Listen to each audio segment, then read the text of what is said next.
Isang kahig, isang tuka. Isinulat ni Gavin Ross M. Bautista. O kahirapan, ano bang lupit ang iyong dala? Ang mga tao ay bakit pinahihirapan mo pa? Sa hirap ng buhay na may kasamang pagdurusa. Di lang tayo nauuhaw kundi nagugutom pa. Isang kahig, isang tuka. Ang iba'y sa langit lamang ay nakatulala. Wala silang kilos at gawa hanggang sa maging kalob ng baba. Kung ano-ano ang paraang ginagawa, makakain lamang sa napakahirap at maghapong gawa.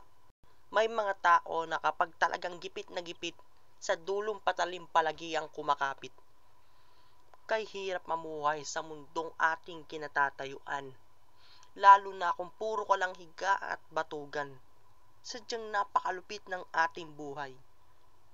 Kaya kung hindi ka kikilos, tiyak na hindi ka magtatagumpay.